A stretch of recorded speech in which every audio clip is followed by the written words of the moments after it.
The gunshot echoed across Skidoo as Clara Richardson ran for her life, the hem of her torn dress fluttering behind her like a wounded bird. Her stockings had shredded miles back, leaving her feet bare and bleeding against the rough Nevada terrain. The year was 1878, and in this mining town, a woman without protection was as good as claimed property, especially one who had just stolen back what was rightfully hers. "Stop that woman!" bellowed Silas Hawthorne, the saloon owner whose safe was now considerably lighter. What he wouldn't tell the gathering crowd was that the money Clara had taken was her own earnings he had systematically stolen from her over 6 months of forced employment. Clara's lungs burned as she pushed forward toward the edge of town, the money pouch strapped tightly to her thigh beneath her petticoat. Skidoo had seemed like salvation when she'd arrived last winter, desperate and alone after her father's death left her penniless. Now it felt like a prison she'd die escaping. The ground grew rougher as she approached the town limits, her feet leaving small smears of blood on the rocky path. The eastern horizon promised salvation somewhere beyond Lake Carson City, and perhaps passage to San Francisco. Anywhere but here. "You won't make it 5 miles, called a deep voice from her left. Clara startled and nearly stumbled. A tall figure on horseback had materialized from between 2 abandoned mining shacks. He sat relaxed in the saddle, thumbs hooked in his belt, watching her with eyes shaded by a worn leather hat. Not one of Hawthorne's men, they would have grabbed her already. "I don't need 5 miles, she lied, trying to edge around the stranger. "I have transportation waiting." The man shifted his mount slightly, blocking her path without seeming threatening. "No, you don't, miss. Nothing waits out there but 20 miles of desert that'll strip the skin from those feet before sundown." She glanced down at her bloodied feet, then back at the sounds of pursuit growing closer. "Then I'll take my chances with the desert." The man sighed, swinging down from his horse in one fluid motion. He was tall, broad-shouldered but lean, with a face weathered by sun and wind. His clothing was dusty but well-kept, worn boots, practical denim, and a cotton shirt beneath a leather vest. A gun belt hung low on his hips, but he made no move toward the weapon. "Cole Newcomb," he said with a slight tip of his hat, "and you're making a mistake." "The mistake was ever coming to this cursed town," Clara shot back, wincing as she shifted her weight. The shouts were closer now. Hawthorne's voice rose above the others, promising rewards for her capture. Cole's expression darkened as he listened. "What did you take from Hawthorne?" "What was mine to begin with," she answered, chin raised defiantly despite her fear. Something changed in his eyes, a flicker of understanding, perhaps respect. "Town limits are just beyond that rock formation," he said, nodding toward a distinctive outcropping about 50 yards away. "Hawthorne's influence doesn't stretch much beyond it." "Then I'll keep going," Clara insisted, taking another painful step. Cole moved alongside her, his tall frame casting a shadow across her path. "She tried to leave town with bare feet," he murmured, almost to himself, then louder. "Then I'll carry you across the line." Before Clara could protest, he'd swept her into his arms. She stiffened, ready to fight, but the relief of weight lifted from her ravaged feet was immediate and overwhelming. "My horse is just there." He nodded toward a chestnut gelding waiting patiently. "Once we're clear, you can tell me your story or not. Your choice." "Why would you help me?" Clara asked, suspicion warring with desperation. A grim smile touched Cole's lips. "Let's just say Hawthorne and I have unfinished business. Now hold tight." With Clara secured in his arms, Cole strode purposefully toward the town limits. Behind them, the posse rounded the corner of the last building. "Newcomb." Hawthorne's voice was like a gunshot. "That's my property you're carrying." Cole didn't break stride or turn. "No man's property here, Hawthorne. just a lady leaving town. As they reached the rock formation, Cole paused and turned slightly, making sure Hawthorne and his men could see them clearly. "She's crossed the line, Hawthorne. Your jurisdiction ends here." Hawthorne's face contorted with rage. "This isn't over, Newcomb." "Never thought it was," Cole replied evenly. Continuing toward his horse, with practiced ease, he lifted Clara into the saddle, then swung up behind her. She sat rigid, uncomfortable with the proximity but lacking alternatives. As they rode away, Clara caught one last glimpse of Skidoo over Cole's shoulder, a collection of wooden buildings and broken promises fading into the Nevada dust. She didn't know what waited ahead, but for the first time in months, she allowed herself to feel something dangerous: hope. Cole guided the horse into a steady trot, putting distance between them and the town. "Your feet need tending," he said after several minutes of silence. "My camp's not far," Clara nodded, suddenly exhausted now that immediate danger had passed. "I'm Clara," she offered finally. "Clara Richardson." "Rest, Miss Richardson," Cole replied, his voice a rumble she felt through his chest at her back. "We've got a long ride ahead." The sun climbed higher as they traveled, the desert landscape shimmering with heat. Cole's camp proved to be a small, neat setup in a protected canyon with a spring-fed pool, a rare oasis in the Nevada desert. "It's not much," Cole said as he helped her down, careful of her feet, "but it's private and has clean water." Clara barely registered the surroundings, fatigue washing over her in waves. Cole settled her on a bedroll beneath a small canvas awning, then knelt to examine her feet. "These need cleaning before infection sets in," he said, his touch surprisingly gentle as he assessed the damage. "I have supplies." Too tired to argue, Clara watched as he gathered water, cloth, and a small tin of salve. His movements were efficient, practiced. When he began cleaning the cuts, she bit her lip to keep from crying out. "Sorry," he murmured, working carefully. "Desert's no place for bare feet." "Didn't have much choice," Clara said through gritted teeth. Cole nodded, not pressing for details. "The salve has honey and herbs. Learned it from an old medicine woman years back. Burns at first but heals clean." As promised, the salve stung fiercely, then gradually numbed the pain. Cole wrapped her feet in clean strips of cloth, his large hands surprisingly deft. "Rest now," he said, rising to his feet. "Food when you wake." Clara wanted to ask questions about him, about how far they were from Skidoo, about what he expected in return for his help, but exhaustion claimed her before she could form the words. She woke to the smell of coffee and meat cooking. The light had changed. Late afternoon had softened the harsh desert glare. Cole crouched by a small, nearly smokeless fire, turning strips of what looked like rabbit on a makeshift spit. "How long did I sleep?" she asked, her voice rough with thirst. Cole glanced up. "About 4 hours." "Needed it from the looks of you." He poured coffee into a tin cup and brought it to her. "Careful, it's strong." The coffee was indeed strong, but the warmth and bitterness were welcome. Clara sipped slowly, studying her rescuer in the better light. He was younger than she'd first thought, perhaps 30 to her 23, with dark brown hair that curled slightly where it met his collar. His face was all angles and planes, with a straight nose that had been broken at least once, and a jaw shadowed with stubble. But it was his eyes that caught her attention, a clear, steady gray that revealed little but seemed to see everything. "Why did you help me?" she asked finally. Cole turned the meat one final time before removing it from the fire. "Told you, Hawthorne and I have history." "That's not an answer." A ghost of a smile touched his mouth. "No, it's not."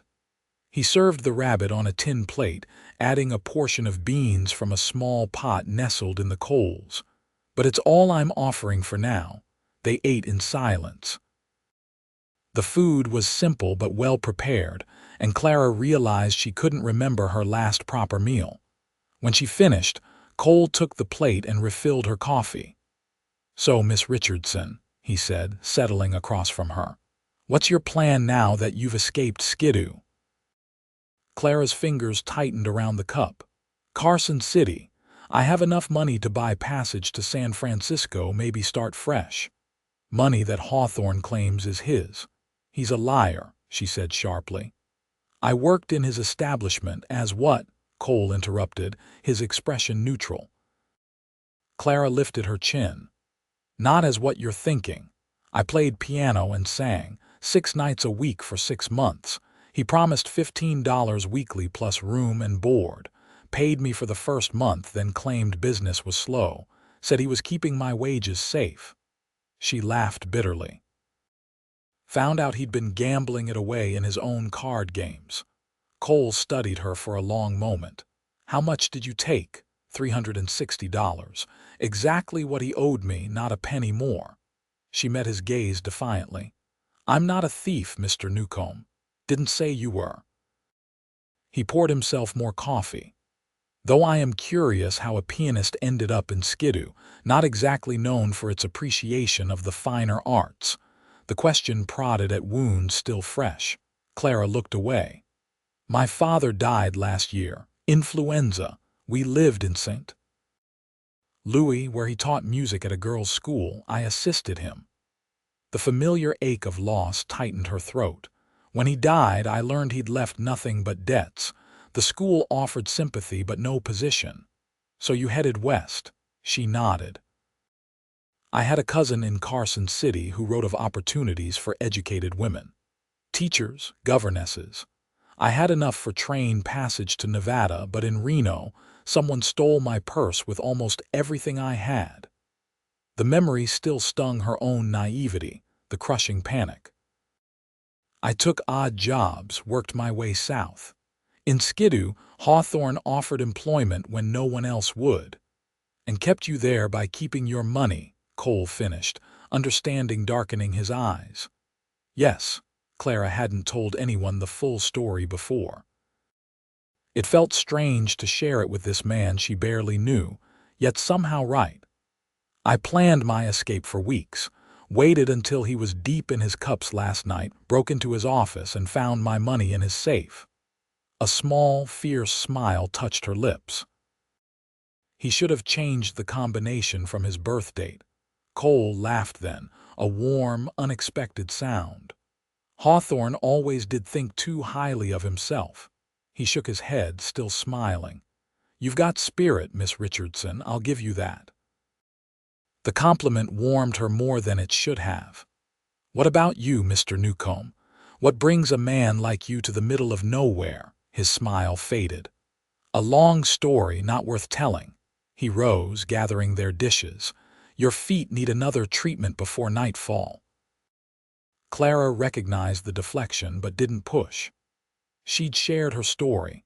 He was entitled to keep his private.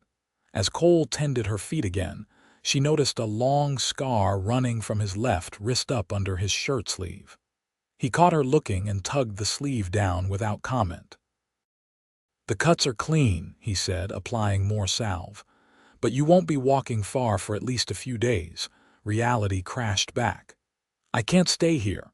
Hawthorne won't find us," Cole finished firmly. "Few people know about this place and none would tell him. Besides, he's more bluster than action these days. You sound very sure." Something dangerous flickered in Cole's eyes. "I am." Night fell quickly in the desert, the temperature dropping with the sun. Cole built up the fire and brought Clara another blanket. "Sleep if you can," he said. "I'll keep watch." "Do you expect trouble?" she asked, suddenly uneasy. Cole checked his pistol before holstering it. "I always expect trouble, keeps me alive." His voice softened. "But no, I don't think anyone's followed us. Still better safe." He moved to the edge of their small camp, a silhouette against the star-filled sky.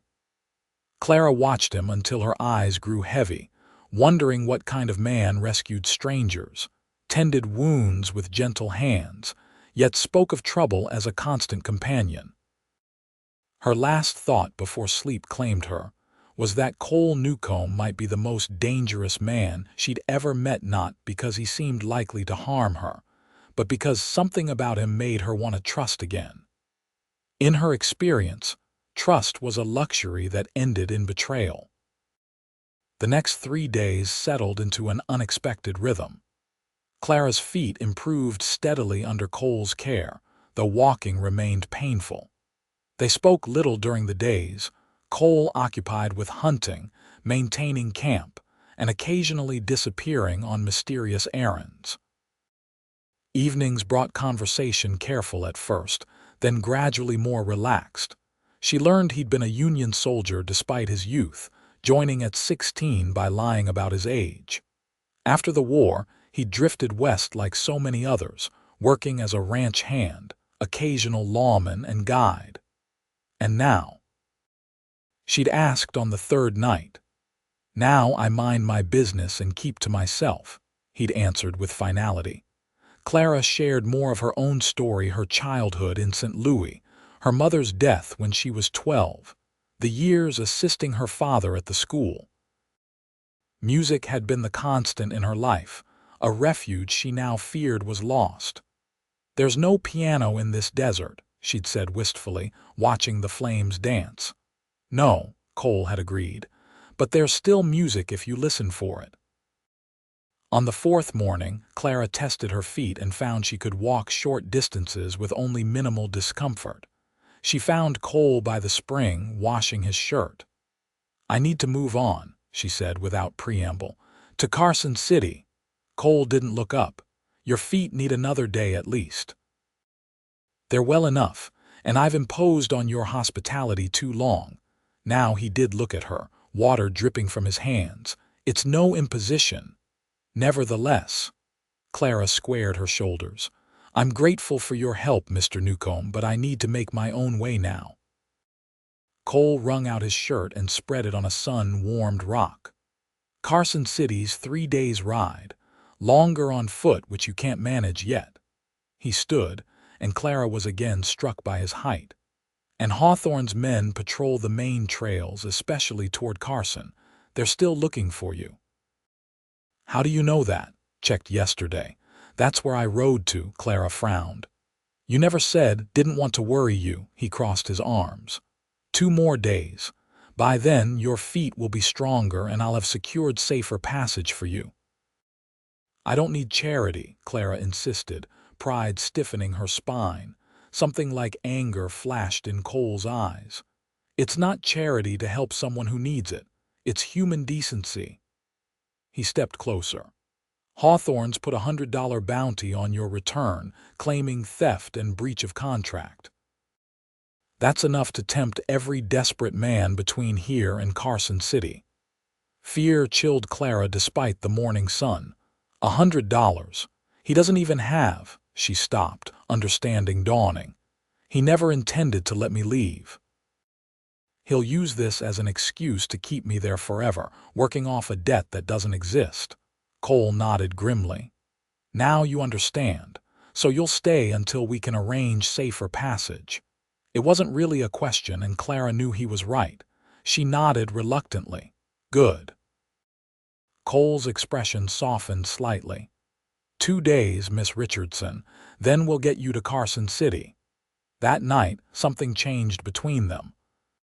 Perhaps it was knowing their time together was limited, or perhaps the shared awareness of the danger surrounding them, but conversation flowed more freely. "Tell me about your music," Cole said as they finished their evening meal. "What did you play?" Clara smiled, the question touching a part of her she'd kept carefully guarded. "Everything. Classical pieces, Beethoven, Mozart, but also folk songs, hymns, popular ballads." She closed her eyes briefly, remembering. "My father believed music should be accessible to everyone, not just those educated to appreciate the masters." "And what do you believe?" "The same." She looked at him curiously. "You enjoy music, Mr. Newcomb?" A shadow crossed his face. "I did once. And now?" "Now I find silence has its own melody." He stirred the fire, sending sparks spiraling into the night sky. "What will you do in San Francisco? Teach music, if I can, or play in a respectable establishment. I've heard there are concert halls, proper theaters." Hope colored her voice. "A chance to start again without men like Hawthorne," Cole finished. "Yes." Clara studied him across the fire. "May I ask you something personal, Mr. Newcomb?" He hesitated, then nodded once. "What's your quarrel with Hawthorne?" "The real one, not whatever half answer you gave before." For a moment she thought he wouldn't respond. Then he sighed, a sound that carried years of contained anger. "Hawthorne owned the saloon in Skidoo when my sister arrived there in '74. Hannah was 18, traveled west to join me." Cole's voice remained even, but his knuckles whitened where his hands clasped. "I was delayed meeting her.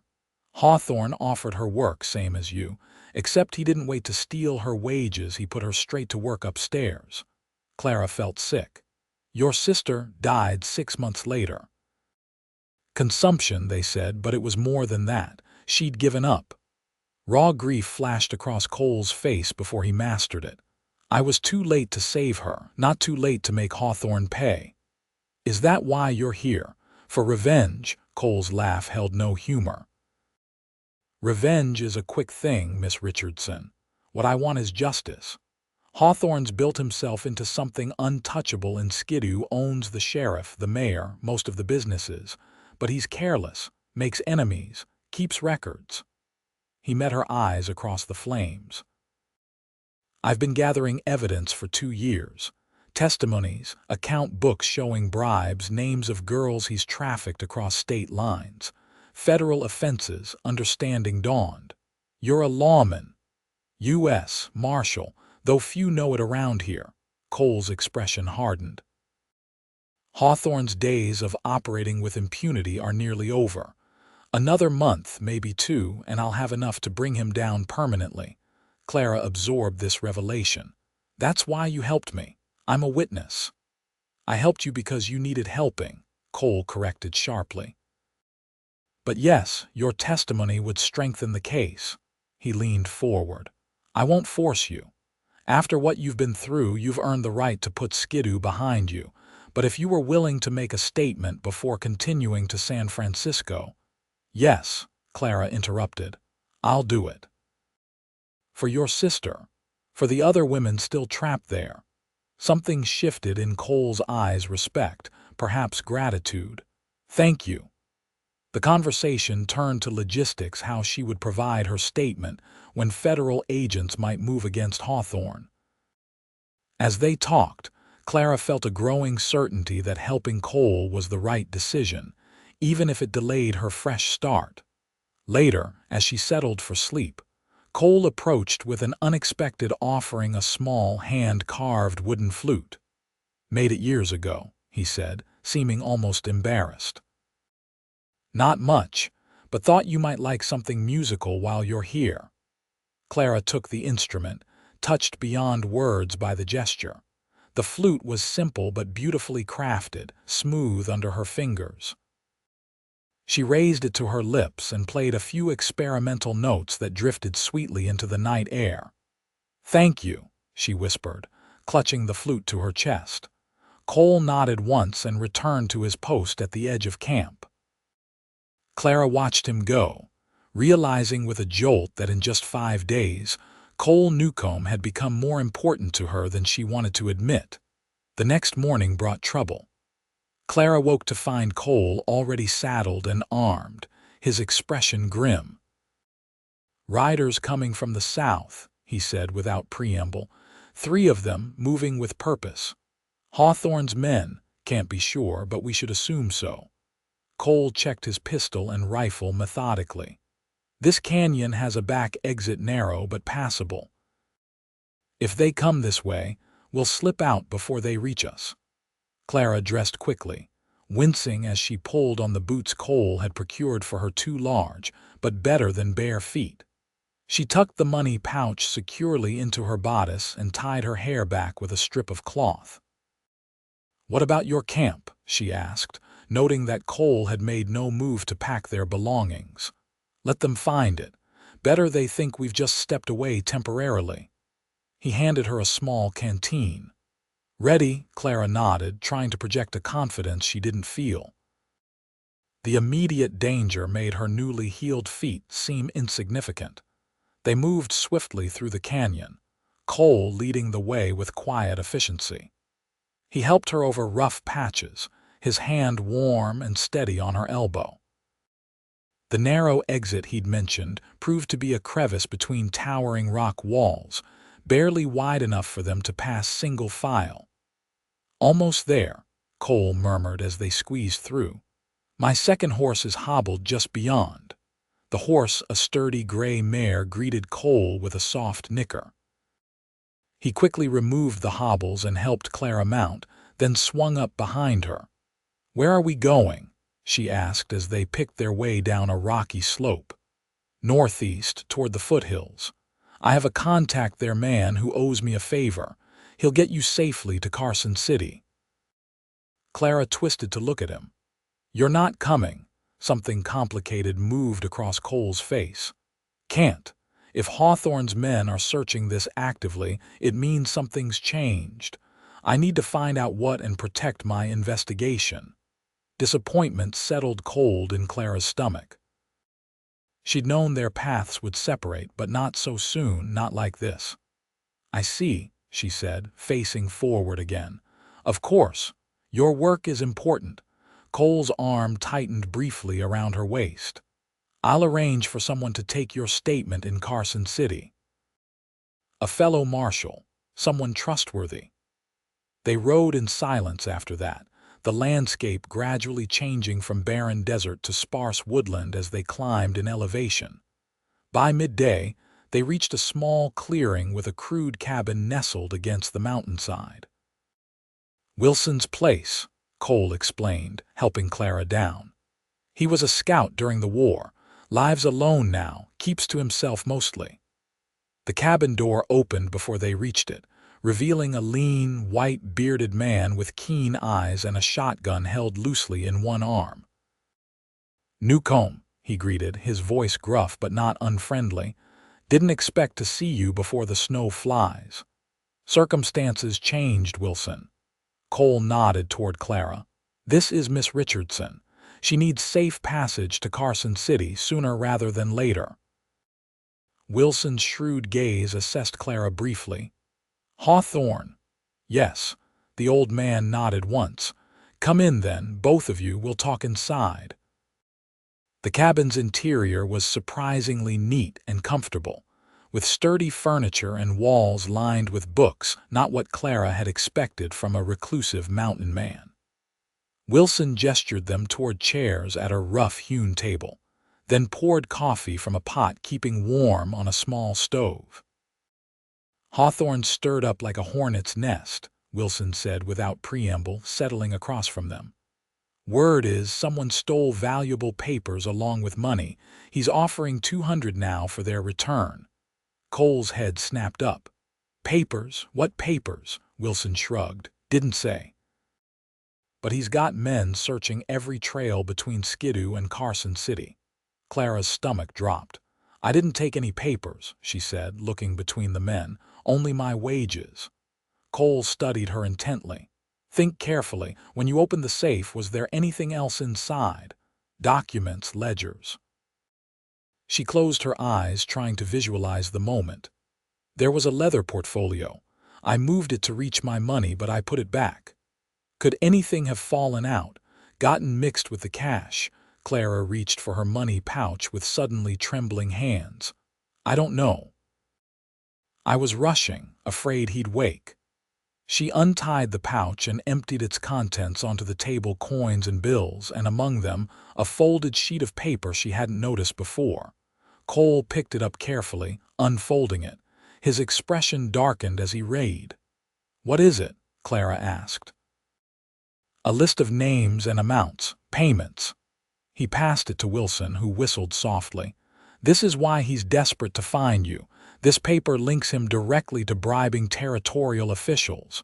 "Evidence for your case," Clara realized. "Key evidence."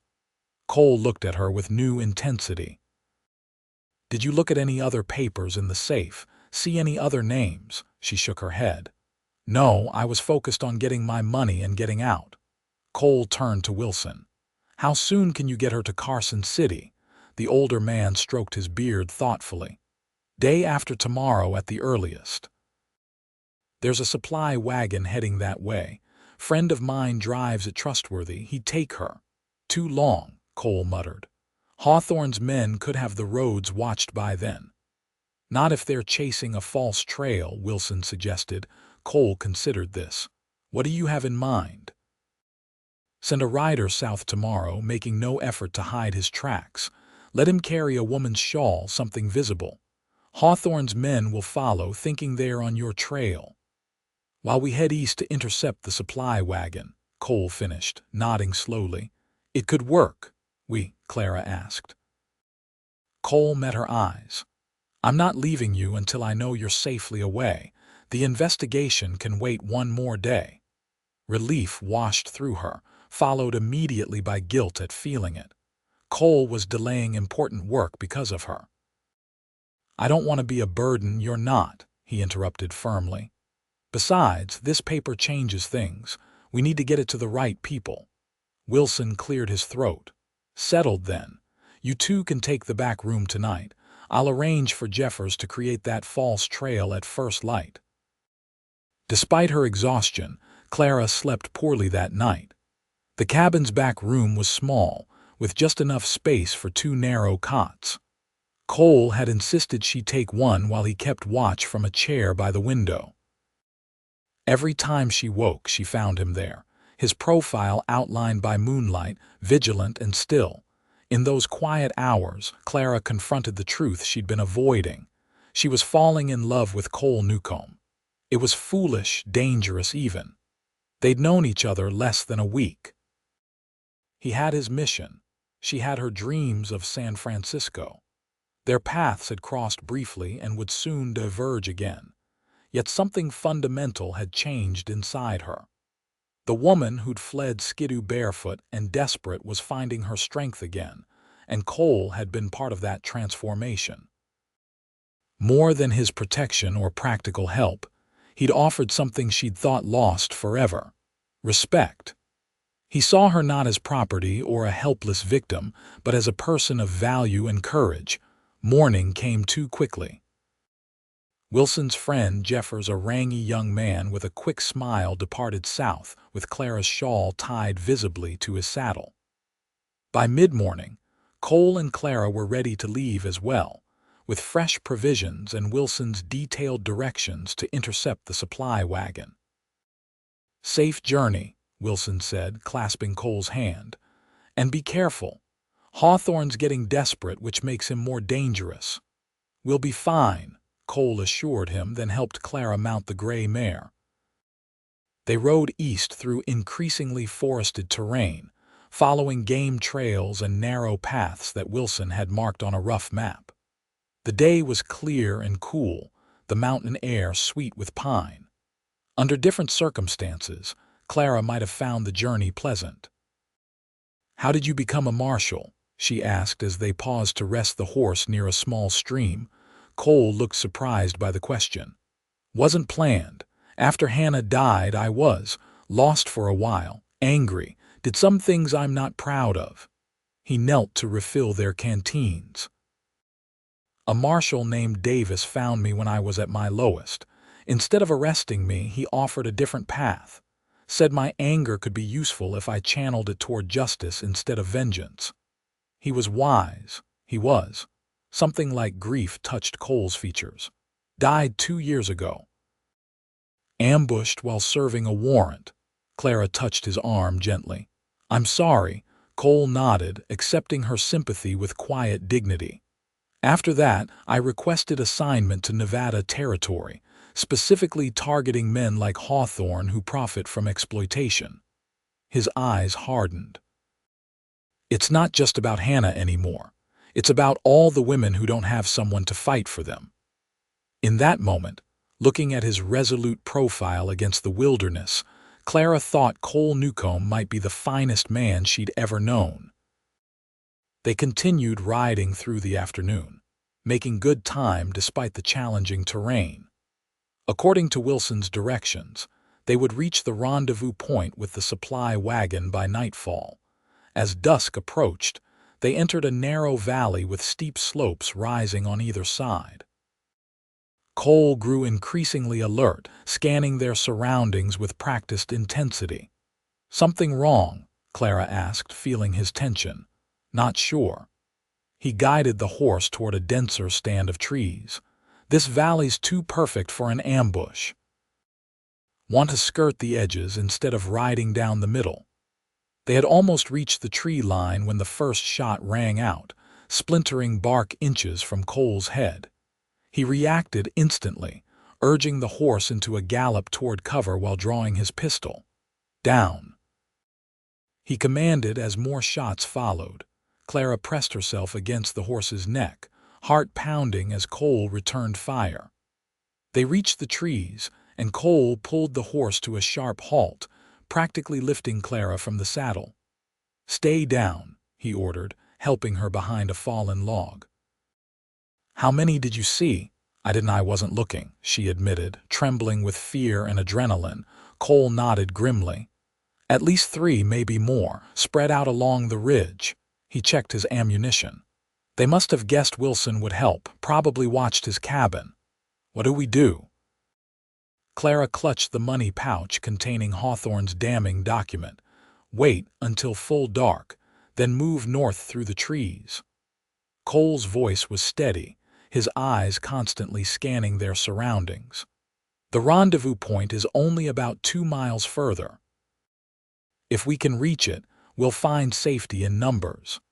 Another volley of shots peppered their position, forcing them lower. Cole returned fire selectively, conserving ammunition.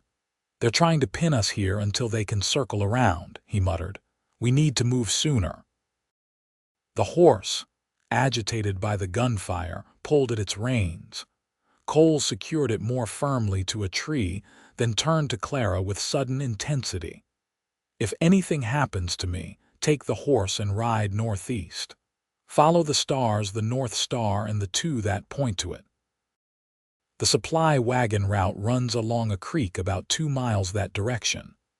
"Nothing's going to happen to you," Clara insisted, fear making her voice sharp. Cole's expression softened briefly. "Probably not, but I need to know you'll keep going if it does." He reached out, his fingers brushing her cheek with surprising tenderness. "Promise me." The touch jolted through her like electricity. "I promise," she whispered. Something changed in Cole's eyes, a recognition, perhaps, of what had been building between them. For one breathless moment, Clara thought he might kiss her. Instead, he pressed his spare revolver into her hands. "5 shots. Use them only if you have to." More gunfire erupted closer now. Cole cursed under his breath. "They're moving faster than I thought. We need to go." He helped Clara to her feet, keeping her behind him as they moved deeper into the trees. The horse followed reluctantly, its hooves muffled by the thick carpet of pine needles. Darkness fell fully as they navigated the dense forest, using the trees for cover. Cole moved with quiet confidence despite the poor visibility, occasionally pausing to listen or check their direction. They had been traveling for perhaps half an hour when voices sounded ahead, men talking, not bothering to keep quiet. "Down," Cole whispered, pulling Clara into the shelter of a large boulder. Through the trees, Clara could make out the glow of a campfire. Several figures moved around it, their voices carrying clearly in the night air. "Should have been here by now," one was saying. "Wilson said they'd arrive by nightfall. Maybe they ran into trouble. Hawthorne's got men all over these mountains." Clara felt Cole relax slightly beside her. "That's them," he breathed. "The supply wagon crew, we made it." Relief washed over her. "Thank God." Cole squeezed her hand. "Stay here. I'll approach first, make sure it's safe." Before Clara could protest, he had slipped away, moving silently toward the camp. She watched anxiously as his figure became visible at the edge of the firelight, hands raised non-threateningly. "Evening, gentlemen," she heard him call. "Marshal Newcomb. Wilson sent word I'd be joining you." The men startled, reaching for weapons, then relaxed as they recognized him or his title. Clara couldn't hear their response clearly, but the body language suggested acceptance. Cole turned and waved her forward. Clara stood on shaky legs, leading the horse toward the welcoming circle of light. The camp proved to be 3 men with a large wagon loaded with supplies. They welcomed Clara with gruff courtesy, offering food and coffee. The eldest, a weathered man named Jeb who seemed to be in charge, confirmed they would reach Carson City by the following afternoon. "We've got a schedule to keep," he explained as they ate a simple but hearty stew. "Trading post first, then the city proper. Can arrange passage for the lady from there." Cole nodded his thanks. "We had trouble on the trail. Hawthorne's men, they might still be searching." Jeb spat into the fire. "Hawthorne, man's a disease." He patted a shotgun resting against his leg. "Let him come, we're ready." Later, as the others bedded down, Cole drew Clara aside. "I need to leave before dawn," he said quietly. "Get back to my investigation before Hawthorne realizes what that paper contains and starts covering his tracks." Though she'd known this moment would come, Clara felt the loss sharply. "Of course, you've already delayed too long because of me." "No," Cole's voice was firm, "because of what's right. There's a difference." He hesitated, seeming to struggle with words. "Miss Richardson, Clara, I want you to know that under different circumstances." "Don't," she interrupted softly. "Please. We both have paths we must follow." Cole studied her face in the dying firelight, his expression revealing more than he perhaps intended. "I've arranged for Marshal Ellis to meet you in Carson City. He'll take your statement and ensure the document reaches the right authorities." "And then I continue to San Francisco," Clara said, as much to remind herself as him. "Yes." Cole reached into his pocket and withdrew a small leather pouch. "This isn't much, but it might help until you find employment." Clara started to refuse, then saw the importance of the gesture to him. She accepted the pouch with a nod. "Thank you for everything." He cleared his throat, suddenly awkward. "I should check the perimeter once more before turning in." As he walked away, Clara opened the pouch, expecting money. Instead, she found a small silver brooch shaped like a music note, simple but beautifully crafted. Tears pricked her eyes at the thoughtfulness of the gift. She pinned it to her dress with trembling fingers, then lay down on the bedroll Jeb had provided, listening to the night sounds and wondering if sleep would come. Dawn was just breaking when she felt a presence beside her. Opening her eyes, she found Cole kneeling there, already dressed for travel. "I'm leaving now," he said softly. Clara sat up, suddenly desperate to memorize his face. "Will I see you again?" she asked before she could stop herself. Something like hope flickered in his eyes. "Would you want to?" "Yes," she admitted simply. Cole took her hand, his thumb brushing across her knuckles. "Then yes, you will. When Hawthorne's case is closed, a month, maybe 2, I'll find you in San Francisco." He paused. "If that's what you want." Clara turned her hand to clasp his firmly. "It is." For a breathless moment, they stayed like that, connected by touch and gaze and unspoken feeling. Then Cole leaned forward and pressed a gentle kiss to her forehead. "Until then," he whispered, and was gone before Clara could respond, slipping away into the pre-dawn shadows like he'd never been there at all. The journey to Carson City passed in a blur.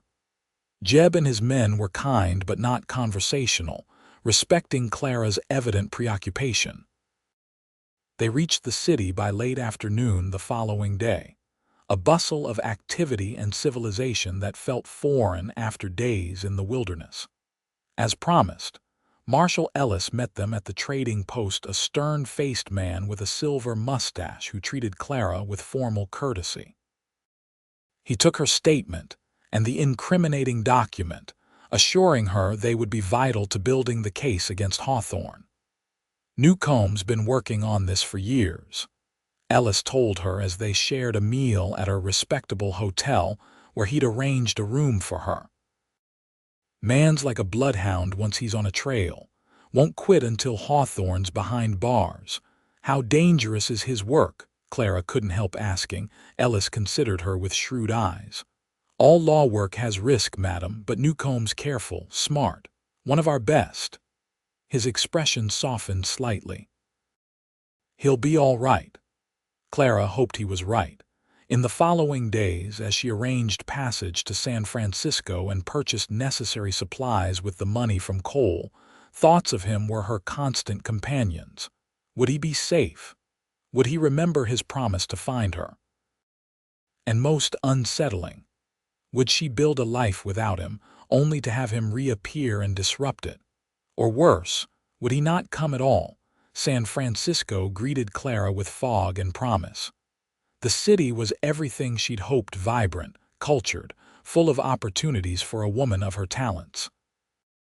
Within 2 weeks, she'd secured a position playing piano at an upscale restaurant, earning enough to rent a small but respectable room in a boarding house for single working women. Music filled her days again. Her fingers, stiff at first from disuse, gradually remembered their old dexterity. Patrons complimented her playing, sometimes leaving generous tips.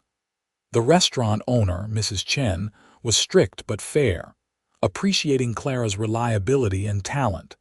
As weeks turned to months, Clara built a life she could be proud of. She made cautious friendships with fellow musicians and the other women in her boarding house. She saved carefully, dreaming of eventually teaching private students. Yet always, there was the awareness of waiting. Each day she wore Cole's silver brooch, a reminder of promises made and a future uncertain. Each night she found herself listening for a knock that didn't come. 3 months passed. Then 4. No word from Cole, no news of Hawthorne's arrest. Clara tried to convince herself it didn't matter. She was independent now, building a life on her own terms. Yet still she waited, hope gradually giving way to resignation. Then, on a foggy evening in early spring, as Clara finished her final set at the restaurant, Mrs. Chen approached with an unusual request. "A gentleman asks if you would play Beautiful Dreamer before you finish," she said. "He is most insistent, though not impolite." Clara's heart stuttered. Beautiful Dreamer had been playing in the Skidoo saloon the night Cole had first seen her perform, weeks before their paths had properly crossed. She'd mentioned it during one of their conversations by the campfire. "Did he give his name?" she asked, trying to keep her voice steady. Mrs. Chen shook her head. "Just said you would understand the request." With trembling fingers, Clara began the sweet, melancholy melody. As she played, she scanned the dimly lit restaurant, searching for a familiar face among the evening patrons. There at a corner table, half hidden in shadow, a man sat alone, watching her with unmistakable intensity. Even from a distance, she recognized the set of his shoulders, the tilt of his head. Clara finished the piece with more emotion than she'd ever played it, her eyes never leaving the shadowed figure. As the final notes faded, he stood and moved into the light. Cole Newcomb looked both familiar and changed, his face leaner, with a new scar along his jawline. But his eyes were the same clear gray that had haunted her dreams for months. Mrs. Chen, observing the silent exchange, tactfully announced the restaurant was closing.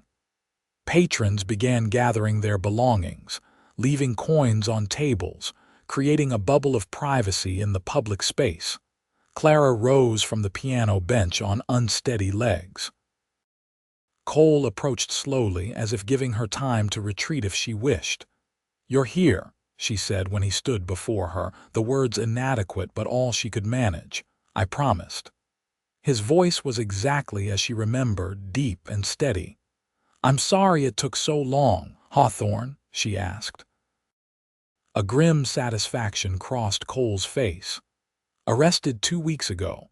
Federal charges of corruption, trafficking, fraud. He won't see freedom again. Good. The single word contained years of suffering Hannah's, her own, countless others.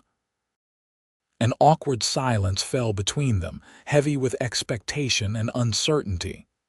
"You look well," Cole said finally.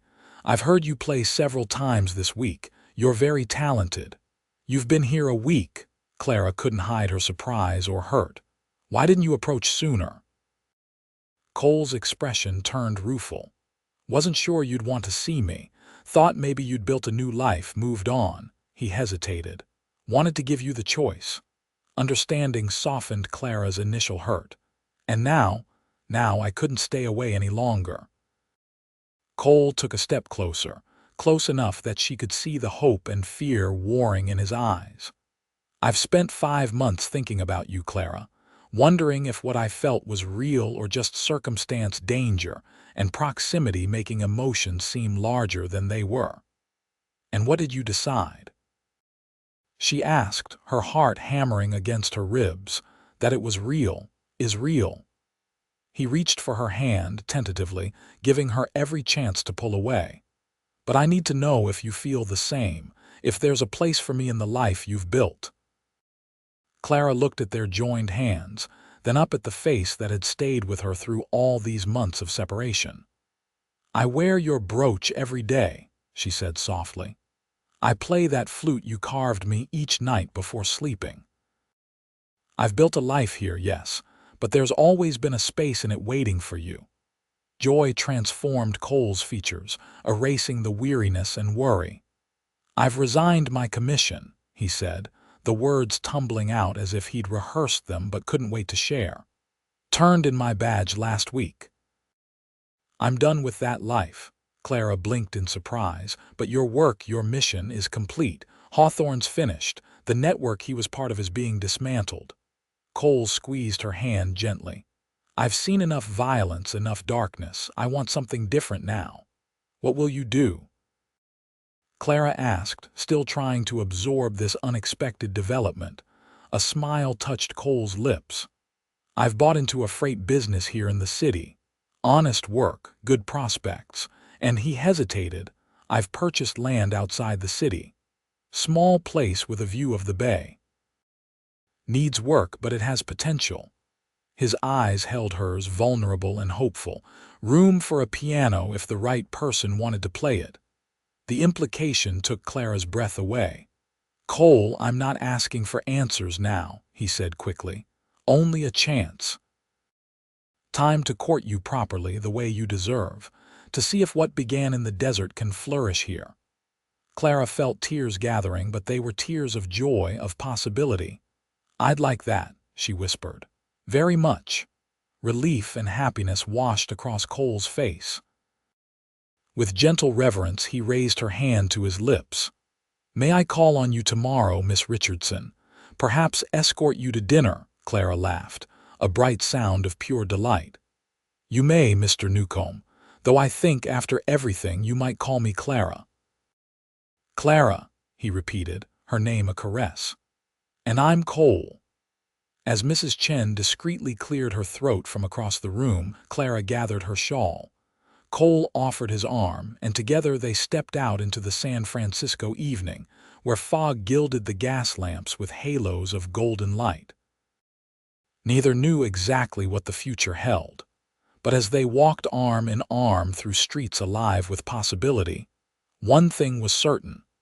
The journey that had begun with bare feet and a border crossing had led them exactly where they were meant to be together.